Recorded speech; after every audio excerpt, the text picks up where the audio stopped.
مروه جان سعادت تاسې مهرباني وکړئ دغه د نجونو د زده کړو مسله خو امر ثاني و. نن شیخ ندا محمد ندیم ویل چې حتی پښتنه هم په دې اړه څوک حق نه لري چې پښتنه وکړي امر ثاني پورې.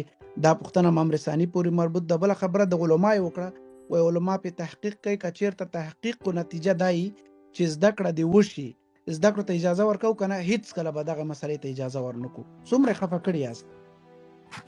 د ټولو نه اول خو سلامونه، نیکې هیلې ټولو محترمو اورېدونکو ته، او د تاسو نه هم نړۍ مننه چې ما ته موقع راکړه تر څو په دغې موضوع باندې خبرې وکړم. د خواشینۍ ځای دی. په خدای زه ډېره خفه کېږم چې زه په خپل هېواد کې دا حالات ګورم. یو خبر مې یاد ساتئ، جنرال صاحب هم دلته دی، ټول ما اوري. مونږ دا وایو چې باید ښځې ته د هغې حق ورکړی شي. زه خپله ډېره ښځو سره وغږېدم. ښځې وایي چې د بده مرغه د هغې رایټ یا د هغې د حقوق خبرې چې کېږي، خلک دا فکر کوي چې دا بې حیایي غواړي، دا بې حیا ده. خو اصلا حق د بې حیایي نوم نه دی. حق دا معنا ده چې زه په خپل هېواد کې داسې وګرځم چې زه ښه حس کړم. زه ولې دې ته اړ کېږم چې زه لاړه شم په پردي هېوادونو کې زه کډواله شم؟ ما خپل ژوند ولې ټول عمر په کډوالۍ تیر کو؟ زه ولې د خپل هېواد کې زه محروم یم د هر څه نه، او زه لاړه شم در په در خاورې په سر په نورو هېوادونو کې وګرځم تر څو زه ښه ژوند ولرم. افغانستان کې ښځې ډېره خفه کېږم چې زه حالات ګورم، زه ژوند ګورم.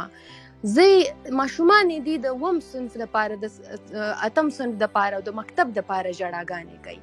ولې؟ مونږ یو ښه سرپرست غواړو، مونږ یو ښه رهبر غواړو. نه د زه جمهوریت په خلاف یم او نه زه د طالبانو په اړه ویل غواړم. فقط زما غوښتنه دا ده چې زما په هېواد کې د سولې، امني، زه د پکې داسې ژوند وکړم چې زه د سر پورته ګرځم. زه بې حیایي نه غواړم. زه خپله ما همیش په افغانستان کې ما همیش ټیکری په سر کړی دی. زه همیش په حجاب کې ګرځېدلی یم، او زه اوس په لندن کې هم ټیکری په سر وم، زه په حجاب کې ګرځم. خبره د بې حیایي نه ده. خبره دا ده چې باید افغانستان په زده کړه باندې انسان چې دی هغه آباد وي. په زده کړه د زده کړې خبره مونږ ولګیا یو. مونږ دا نه وایو چې زده کړه صرف دنیاوي زده کړه ده.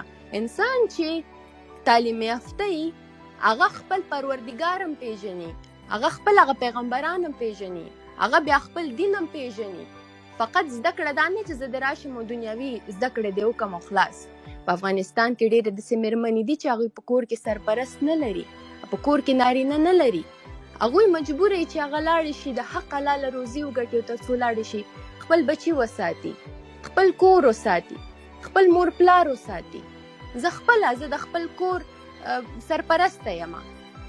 سبا ورځ زما پلار نشته، زما پلار شهید شوی دی. په افغانستان کې ښځې ډېرې دي چې هغه د خپلو زده کړو نه، د خپل هر څه نه محرومه دي، او چې بیا سبا ورځ پرې سخته راشي، هغه د ډېر خفګان سره زه دا خبره کول غواړم چې هغه په غلطو کارونو سر شي. هغه ولې موږ دلته په خپلو ښځو ته داسې یو موقع ورکوو چې هغه د په غلطو کارونو سر شي؟ موږ د خپل د هېواد نجونو ته ولې داسې موقع ورکوو چې هغه د لاړه شي او بدبختي سره د په نورو هېوادونو کې ژوند تیر کړي، ډغرې دې وخوري؟ مونږ ښه رهبر غواړو. مونږ داسې رهبر غواړو چې د مونږ د زړه اواز واوري. مونږ داسې رهبر غواړو چې زه سبا ورځ راشم، زه دا لندن پرېږدم، زه سبا ورځ خپل افغانستان ته راشم او ما ته ټول احترام ولري، د ما حقوقو ته ټول احترام ولري، زما غوښتنو ته ټول احترام ولري. په خدای قرآن که زه یو دقیقه زه په بل هېواد کې تیر کړم، دا زده کړې، دا تعلیم، دا کار، دا هنر که هر څه ما کې دي، زه دا ولې په پردیو ملکونو کې هغه وکاروم؟ زه ولې هغه خپل هېواد کې ونه کاروم؟ څه لا؟ ولې مونږ دومره بدبخته شوي یو چې مونږ راځو نورو هېوادونو کې مونږ ته د یو مهاجر په حیث باندې کتل کېږي؟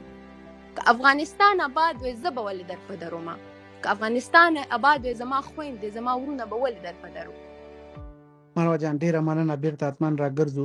یو شعر اخر کې وایم، شعر دی وایي اختیار به د دې خاورې په شریکه درته درکړو، د هغه سر پیدا کړه چې شملې ته برابر وي. مننه. جنرال صاحب ځواب لرئ؟ قاري صاحب، سالم که په خوله مې لاس نه وای کېښودل شوی ځواب یې لرم. ولې مظلوم یې جنرال صاحب؟ دومره قرباني، دومره منډې ترړې او دومره مظلومیت ولې؟ سمه ده جنرال صاحب جواب نه وایي.